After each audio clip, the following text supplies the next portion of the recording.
Bismillahirrahmanirrahim. Alhamdulillahirrabbilalamin. Allahumma salli wa sallim ala sayyidina Muhammadin fi kulli lahdatin abada adada ni'amillahi wa ifdalih.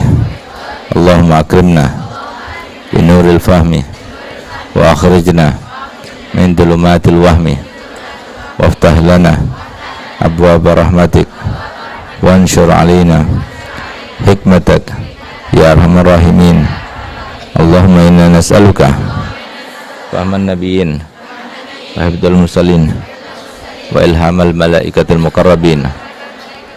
Allahumma aghnina bil ilmi wa zayyinna bil hilmi wa akrimna bit taqwa wa jammilna bil afiyah ya arhamar rahimin. Rabbana atina min ladunka rahmah wa 'allimna min ladunka ilma. Subhanaka la ilma lana illa ma 'allamtana innaka antal alimul hakim. Wa sallallahu ala sayyidina Muhammadin wa ala alihi wa sahbihi wa sallam. Bismillahirrahmanirrahim. Alhamdulillahirabbil alamin. Wassalatu wassalamu ala asyrafil anbiya'i wal mursalin Sayyidina Muhammadin wa ala alihi wa sahbihi ajma'in. Subhanaka la ilma lana illa ma 'allamtana innaka antal alimul hakim. Rabbi shrah li sadri wa yassir li amri wa hlul 'uqdatam min lisani yafqahu qawli. Qala al-mu'allif rahimallahu ta'ala nafa'ana bihi wa bi ulumihi fid dharain amin.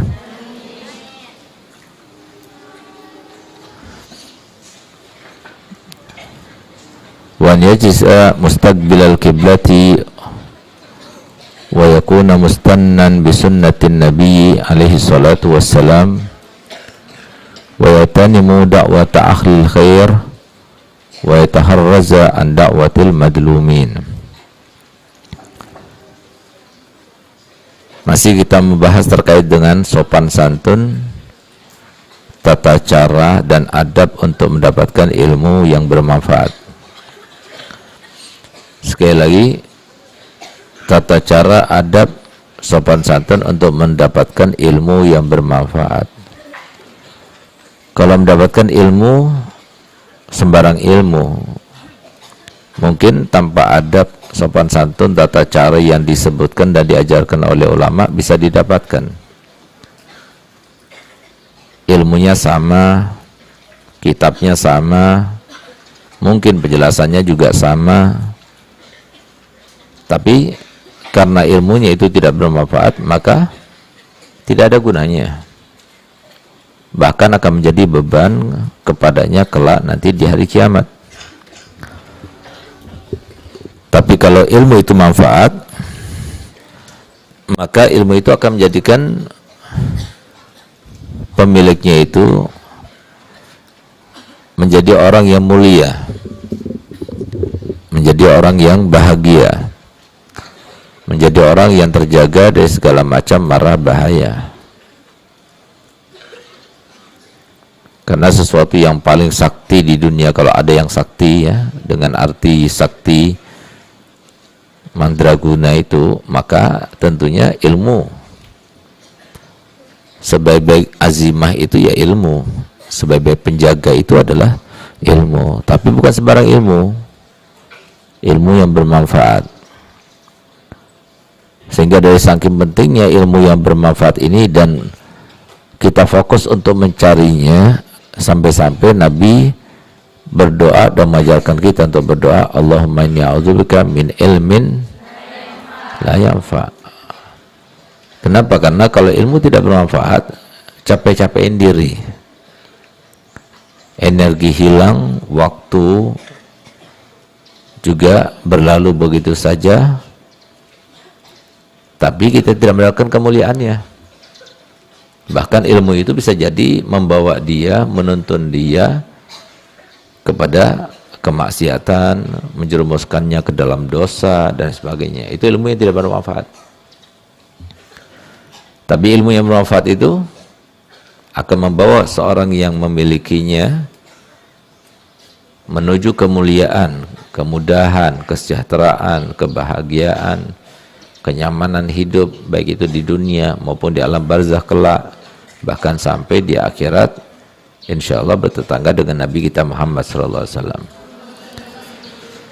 Jadi rentetan daripada kebaikan demi kebaikan itu sangatlah banyak, sangatlah melimpah. Oleh karena itu untuk mendoakannya itu memerlukan kepada pengorbanan yang besar, nggak mudah.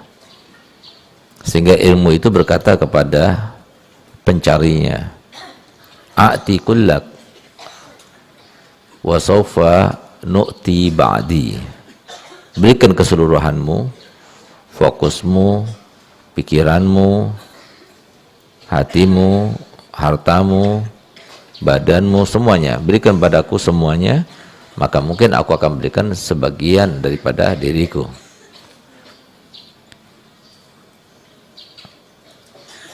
Coba kita lihat bagaimana Nabi Allah Adam alaihissalam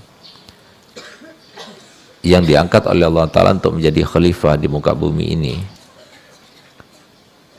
yang sebelumnya dikomplain ketika Allah menciptakan Nabi Adam, sehingga dia mengatakan, kenapa seorang manusia yang nantinya akan tinggal di dunia atau di bumi ini dalam keadaan banyak melumurinya dengan dosa.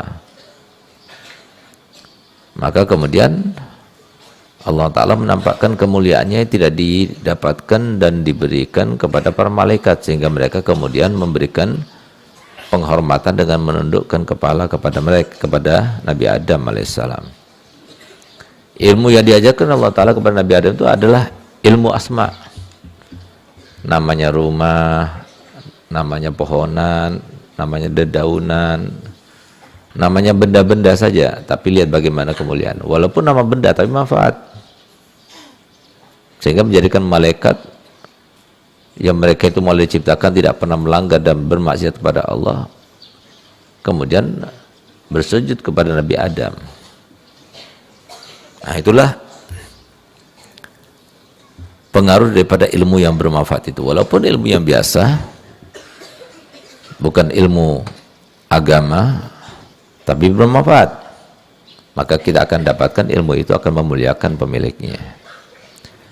Untuk mendapatkannya itu tidak mudah, harus banyak pengorbanan, harus banyak peluh yang keluar, harus banyak kesedihan yang dirasakan, seperti kalian menjauh daripada keluarga kalian, kalian makan dengan seadanya, kalian tidur juga seadanya, jadi semua ada batas-batasnya. Semuanya itu untuk mempertaruhkan diri dan semua yang kita lakukan selama ini supaya kita mendapatkan ilmu yang bermanfaat. Jadi sekali lagi, yang kita cari itu adalah ilmu yang bermanfaat, bukan sembarang ilmu. Kalau sembarang ilmu tanpa tata cara yang disebutkan ini, insya Allah bisa didapatkan. Tapi jirimnya saja. Apa artinya jirim? Bendanya saja. Orang kafir pun, yang bukan muslim pun, itu bisa hafal Quran, bisa mengerti Quran, bisa menerjemahkan Quran dengan berbagai macam bahasa. Tapi apakah berarti itu ilmu yang manfaat? Tidak. Nah, jadi pisahkan dan bedakan antara ilmu yang bermanfaat dengan ilmu yang tidak bermanfaat. Nah, sehingga kenapa Ustaz jelaskan ini secara mendetail supaya kalian tahu, oh, kenapa sampai sebegitunya ya kita itu diperintahkan begini, begitu dan sebagainya. Karena memang sesuatu yang kita cari itu sesuatu yang mulia, bukan sembarangan gitu. Sesuatu yang akan memuliakan kita. Nah, oleh karenanya, jadi dari mulai kemarin kita bahas di dalam kitab Ta'limut Ta'lim itu, bagaimana tata caranya, bagaimana sopan santunnya, bagaimana kita menghafalnya, di waktu apa saja dan sebagainya. Itu semuanya karena memang sesuatu yang kita cari itu sesuatu yang sangat mulia gitu. Maka diantara yang diajarkan adalah wa an yajlisa mustaqbilal qiblah. Hendaknya ketika belajar, ketika mengulang mutolaah, ketika menghafal, Begitu pula ketika menulis, meringkas dan sebagainya, hendaknya kita menghadap ke arah kiblat. Untuk apa? Apa faedahnya? Apa hikmahnya? Faedahnya itu adalah seperti sholat. Sholat itu kita diperintahkan untuk menghadap kiblat. Kalau tidak menghadap kiblat, maka tidak sah. Kita sholat, tahu kiblat kita, kiblat kemana, tapi kemudian kita itu berkiblat kepada yang bukan kiblat sebenarnya. Nggak sah sholatnya. Apakah berarti karena tidak sah sholatnya, karena pada saat itu berarti kita tidak menghadap kepada Allah? Tidak. Menghadap kiblat itu kan menghadap kepada Allah. Menghadap kiblat itu adalah karena Allah melalui lisan mulia Nabi kita Muhammad SAW memerintahkan untuk kita sholat itu menghadap ke sana. Bukan berarti Allah di sana, tidak, karena Allah tidak terbatas dan tidak bertempat dengan suatu tempat atau suatu arah, tidak. Fa inna ma tuwallu fasamma wajhullah. Dimanapun kalian itu berhadap atau menghadap, maka disitulah Allah berada. Jadi nggak ada arah tertentu bagi Allah, nggak ada tempat tertentu bagi Allah. Nggak bisa dikatakan Allah itu ada di mana-mana, enggak. Karena tempat itu ada karena Allah yang mengadakan. Arah itu ada karena Allah yang mengadakan. Bagaimana kemudian arah itu kemudian menjadi tempat bagi Allah? Tidak. Akan tapi hikmahnya itu adalah dengan kita mengarah kepada kiblat. Kalau di Indonesia itu berarti lebih dominan ke arah barat, ya. Yang terpikirkan dalam pikiran kita itu adalah apa? Salat. Salat terkait dengan kiblat. Segala sesuatu disunahkan untuk kita menghadap kiblat. Waktu akad nikah, istihsannya para ulama dianggap bagus kalau kita menghadap kiblat. Untuk apa? Supaya kita paham. Kiblat itu bukan Allah. Kiblat itu bukan tempatnya Allah, tapi kiblat itu adalah ikon daripada perintah Allah, syariat Allah. Nah, sehingga apa? Kalian ketika menghadap ke arah selatan, utara, dan timur, kalian tidak akan teringat kepada sesuatu. Tapi ketika kita menghadap ke arah barat, yang teringat itu adalah kiblat. Itu maksudnya. Jadi sebuah perintah, himbauan, dan semua perintah Allah dan Rasulnya mengandung sebuah hikmah dan pelajaran. Di antaranya adalah supaya apa? Supaya kita ketika kita menghadap kepada Allah, ingat belajarnya karena Allah. Ingat yang bisa memberikan ilmu adalah Allah. Ingat kalau kita melanggar perintah Allah, kita akan dijauhkan daripada ilmu yang bermanfaat. Ingat bahwasanya jalan yang tercepat, jalan yang paling kilat menuju kepada kita mendapatkan ilmu yang bermanfaat adalah Allah. Jadi semuanya itu Allah. Jadi kita menghadap kiblat itu untuk apa? Supaya kita ingat kepada yang memberikan ikon itu, yaitu Allah SWT. Itu maksudnya. Sehingga orang yang berzikir itu adalah orang yang berada dalam tingkatan yang sangat tinggi. Bukan berzikir dengan lisan, tapi berzikir dengan lisan yang diiringi dengan hati. Itu paling afdalnya. Atau kita mengingat kepada Allah Ta'ala itu bukan dengan lisan, tapi dengan hati kita. Itu yang dituju, supaya kita selalu berada dalam posisi kita tidak melanggar perintah Allah, dan kita tidak melaksanakan atau melakukan sesuatu yang dilarang oleh Allah Ta'ala. Itu maksudnya, tujuannya. Sebagaimana Nabi kita Muhammad SAW, maka kebanyakan keberadaannya, duduknya itu dalam keadaan iftirash, seperti duduk kita di dalam tasyahud yang awal itu. Dan kalau bisa beliau menghadap kiblat, beliau menghadap kiblat. Nah, karena apa? Ada energi khusus. Kalau kita menghadap kiblat itu, maka kita itu kembali kepada pusaran antara langit dan bumi, yaitu ikon daripada sholat kita, Ka'bah itu, sehingga memberikan kekuatan energi yang berbeda. kemudian kita mengingatkan sesuatu yang berbeda. Kalau kita menghadap ke arah barat, kalau di Indonesia yaitu arah kiblat. Itu maksudnya.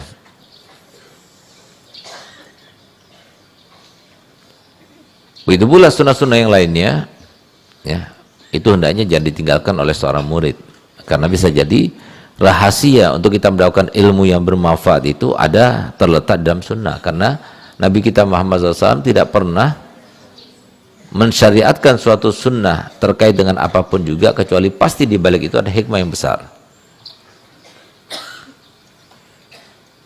Baik itu sholat sunnah, puasa sunnah, sedekah sunnah, atau pekerjaan-pekerjaan sunnah yang diajarkan oleh Nabi SAW, itu semuanya itu mempunyai sebuah arti, sebuah makna, sebuah hikmah, sebuah pelajaran, dan sebuah kebaikan yang tersimpan di dalamnya gitu.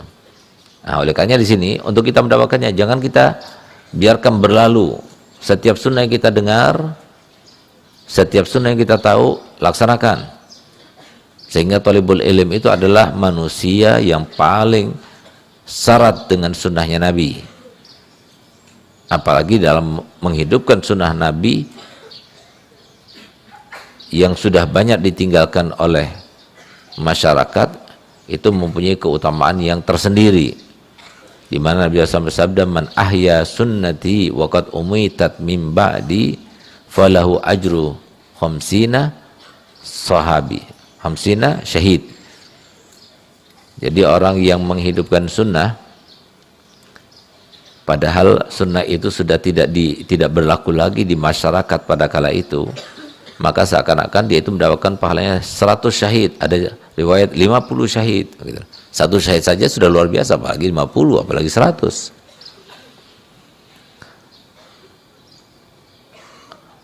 Di dalam hadis Nabi SAW bersabda, man ahya sunnati faqad ahyani. Barang siapa yang menghidupkan sunnahku, berarti dia itu telah menghidupkan aku.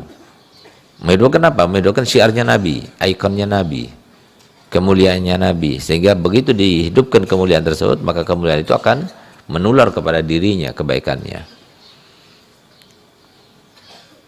Nah, oleh karena itu maka di sini seorang talibul ilm, di antara tata cara mendapatkan ilmu yang bermanfaat adalah tidak ada sunnah Nabi pun yang kita dengar kecuali kita melaksanakannya. Seperti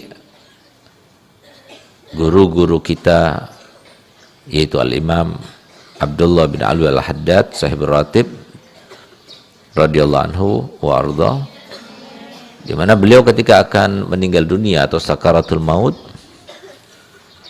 beliau panjangkan rambutnya sampai agak gondrong. Padahal beliau dari semenjak kecil sampai beliau meninggal tidak pernah gondrong rambutnya. Kenapa? Karena ingin melaksanakan sunnahnya Nabi. Rambutnya Nabi itu kebanyakan umumnya itu nggak pernah pendek, tapi panjang terus. Bukan berarti kalau semua kita itu memanjangkan rambut atau memendekkan rambut tidak mengamalkan sunnah, tidak. Dulu Nabi SAW tidak memotong rambutnya itu karena beliau itu sibuk. Sehingga pada saat itu umumnya manusia itu kebanyakan rambutnya itu dibiarkan panjang. Sehingga kalau kita panjangkan rambut sunnah, tapi karena sekarang rambut yang panjang itu digunakan oleh ikon yang berbeda, maka kemudian kita kalau bisa menghindarinya. Karena apa? Karena identik dengan orang yang tidak baik. Gitu. Bukan berarti itu sudah tidak sunnah lagi, tetap disunahkan. Tapi karena itu menjadi ikon daripada golongan yang tidak baik, maka kemudian kita dianjurkan untuk menghindarinya. Nah itu. Oleh karena itu maka di sini Al-Habibullah Haddad itu dipanjangkan rambutnya. Lalu beliau pada saat itu berkata begini, seingatku, aku tidak pernah terlintas dalam hatiku untuk melakukan satu makruh pun selama hidupku. Terlintas berbuat makruh nggak pernah, apalagi sampai berbuat makruh. Berbuat makruh saja tidak pernah, apalagi terlintas berbuat haram, apalagi sampai melakukan haram. Itu Habibullah Haddad. Dan tidak pernah aku mengingat atau mengetahui sunnah daripada sunnah Nabi kita Muhammad SAW kecuali aku sudah pernah mengamalkannya, kecuali satu yang aku ingat. Apa itu? Aku tidak punya anak yang bernama Fatimah dan aku kawinkan dengan seorang laki-laki bernama Ali. Sampai sedetail itunya gitu. Hidupnya semua sunnah. Dan semua kehidupan kita itu kalau diidentikan dengan Nabi SAW itu ada. Karena apa? Karena Nabi manusia biasa. Nabi makan, Nabi minum, Nabi tidur, Nabi ke kamar mandi dan sebagainya. Kalau semua aktivitas kita setiap harinya itu kemudian kita meniru Nabi kita Muhammad SAW, maka itulah maksud daripada firman Allah Ta'ala, laqad kana lakum fi rasulillahi uswatun. Nah, di sini banyak di antara kita yang tidak paham rahasia daripada sunnah itu apa gitu. Rahasia daripada sunnah itu gini. Ayat tadi telah berbunyi bahwasanya adanya diri Nabi kita Muhammad SAW di antara kita itu merupakan sebuah uswah. Uswah itu bukan melulu artinya itu adalah sebuah tauladan, tidak. Tapi sebuah barometer. Sebuah barometer. Seberapa besar kita meneladani Nabi, berbuat seperti perbuatan Nabi, berlaku seperti perlakuan Nabi, berada dalam keadaan seperti keadaannya Nabi, maka sebatas itu pula kita akan mendapatkan keamanan, kesejahteraan, kebahagiaan, kesehatan, semuanya terkait dengan harapan-harapan kita itu tergantung bagaimana kita itu mengikuti jejaknya Nabi. Sehingga kaitannya adalah kalau kita bertanya kepada diri kita sendiri dan bertanya kepada orang lain, siapakah makhluk Allah yang paling dicintai oleh Allah di muka bumi ini? Jawabannya adalah bukan Nabi Adam, bukan Nabi Musa, bukan nabi-nabi yang lainnya, bukan malaikat, apalagi jelaskan. Sehingga apa? Karena Nabi SAW itu dicintai oleh Allah Ta'ala, semua yang terkait dengan Nabi dicintai oleh Allah. Sehingga kalau kita biasa kemudian berada di dalam keadaan seperti keadaannya Nabi, ketika berdoa seperti Nabi SAW berdoa, ketika sholat seperti Nabi SAW sholat, ketika mau tidur seperti Rasulullah SAW tidur, yaitu berarah ke kiblat, berbaring ke sebelah kanan, kemudian duduknya iftirash dan sebagainya. Maka setiap keadaan-keadaan semacam itu Allah Ta'ala itu akan mencurahkan rahmatnya terus. Karena apa? Ini mengingatkan kepada aku terkait dengan orang yang paling aku kasihi. Siapa dia? Nabi kita Muhammad SAW. Ingatkan bagaimana Nabi SAW berdoa dan pernah berdoa kepada Allah dan Allah kabulkan doanya. Apa itu? Nabi SAW pernah berdoa begini, Allahumma ayyid hazadin bi ahadi umarain. Ya Allah, kuatkanlah agama ini dengan salah satu daripada dua Umar. Siapa yang dimaksudkan dengan dua Umar? Umar bin Khattab dan Amr bin Hisham. Amr bin Hisham itu siapa? Abi Jahal. Ini dua-duanya itu adalah awalnya sebagai pemimpin Quraisy. Dengan kehebatannya, rasa takut yang ada pada musuhnya dan sebagainya, sehingga kemudian Nabi berdoa seperti itu. Harusnya doa itu akan jatuh kepada Amr bin Hisham, tapi pada saat itu dia sedang bertasbih kayak begini. Ini bertasbih kayak begini makruh hukumnya kalau kita lakukan di tempat-tempat yang diharapkan turunnya rahmat seperti di pengajian seperti sekarang ini, nggak boleh. Kenapa? Karena begini, ini adalah perilaku orang-orang Yahudi ketika berdoa. Sehingga karena mengikuti perilaku mereka ketika berdoa, akhirnya Allah Ta'ala tidak menerima doanya. Dan dijauhkan daripada doa yang baik untuknya. Sebagaimana kalau kita berperilaku dan posisikan diri kita di dalam posisi bagaimana duduknya Nabi, bagaimana makannya Nabi, bagaimana masuk kamar mandinya Nabi, bagaimana Nabi berucap, bagaimana Nabi berjalan, maka kita akan mendapatkan kemuliaan demi kemuliaan, kemuliaan demi kemuliaan, seperti Allah memberikan kemuliaan kepada Nabi Muhammad. Tergantung berapa banyak kita itu mengikutinya. Jelas? Nah, itu loh kaitannya kenapa kita itu diperintahkan untuk mengikuti sunnahnya Nabi.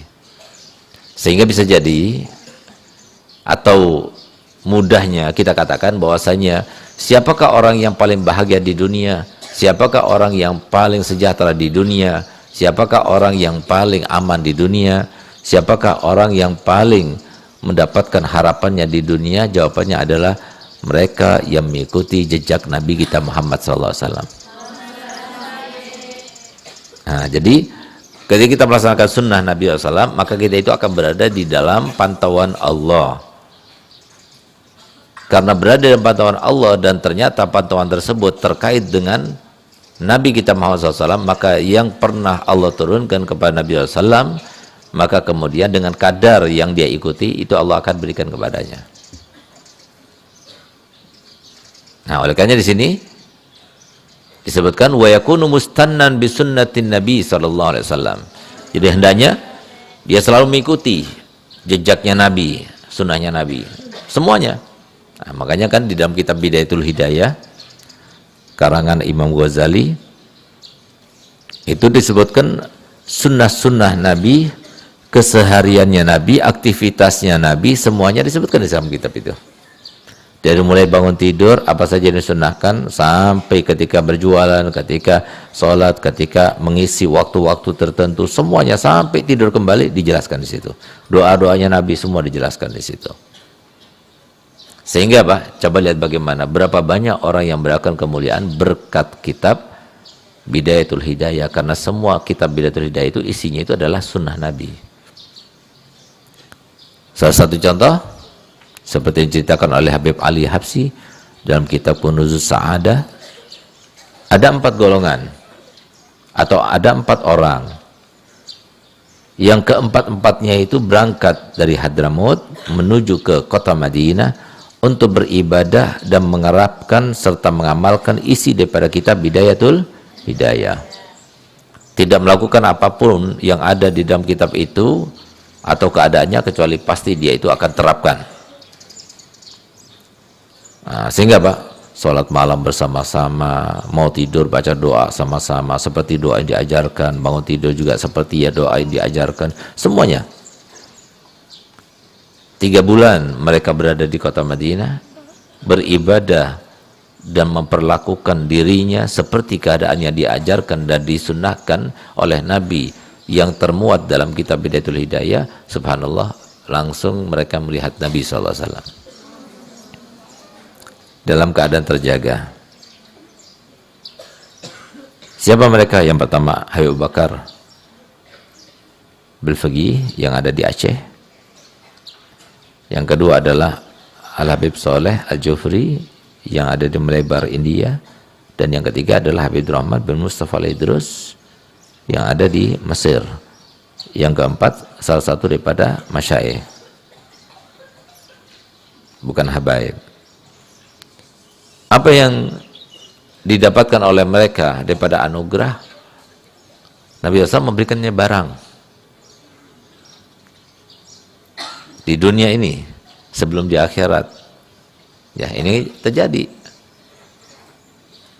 Yang Habib Rahman Mustafa Idris kasihkan notes, buku netes.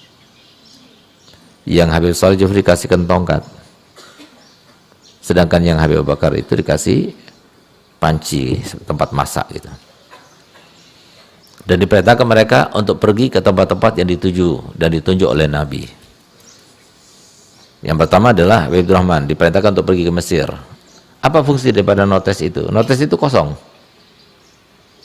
Tapi apapun yang ditanya, maka kemudian Habib ini akan mendapatkan jawabannya, semuanya ada di dalam notes itu.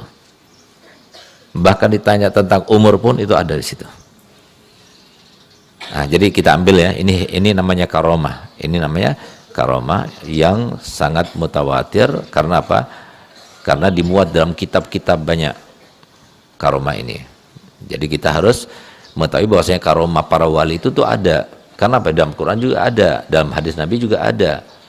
Di dalam Quran misalnya contohnya seperti 6 anak muda yang mereka tidur selama 309 tahun. Apakah bisa kita tidur sampai lebih 2 hari? Kalau cuma tidur di musola sih bisa, lagi pengajian bisa. Tapi kalau kita tidur sampai sehari 24 jam, susah. Ini 309 tahun tidur. Dalam keadaan sehat badannya. Kenapa? Karena Allah yang menjaganya. Merupakan sebuah kemuliaan bagi mereka semuanya untuk ditunjukkan loh orang yang beriman dan bertakwa. Itu karomah namanya. Ada dalam Al-Quran. Kemudian Allah menceritakan tentang seorang wanita yang mendapatkan kemuliaan tidak kalah dengan seorang laki-laki. Siapa dia? Sayyidatuna Maryam. Nabi Zakaria sendiri, dia seorang nabi yang mempunyai mukjizat. Setiap kali datang ke mihrabnya Sayyidatuna Maryam, dia mendapatkan ada makanan yang tidak ada pada musimnya, buah-buahan yang tidak ada pada musimnya. Maka ditanya oleh Sayyidina Zakaria, "Anna laki hadza?" Hadza min indillah, ini dari Allah SWT. Karomah. Mana ada nabi perempuan? Nggak ada nabi perempuan. Berarti yang terjadi apa namanya? Karomah. Itu pula dalam hadis disebutkan Nabi menceritakan tentang Juraij.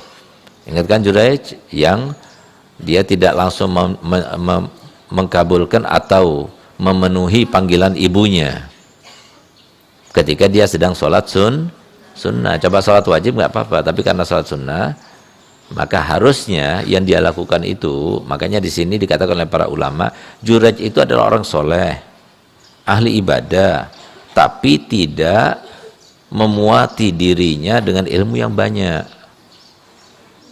sehingga terjadilah seperti yang terjadi itu. Tapi kalau kita punya ilmu, maka itu tidak akan salah dalam melangkah. Seperti apa? Kalau kita seumpama sholat sunnah, kemudian ibu kita memanggil, apa hukumnya? Kita lihat, kalau kira-kira ibunya itu tahu dia itu sedang sholat, dia tidak marah, lebih baik lanjutkan sholatnya. Tapi kalau kira-kira dia walaupun dalam sholat, dia tetap dia ingin dia itu hadir kepadanya, maka putuskan sholatnya.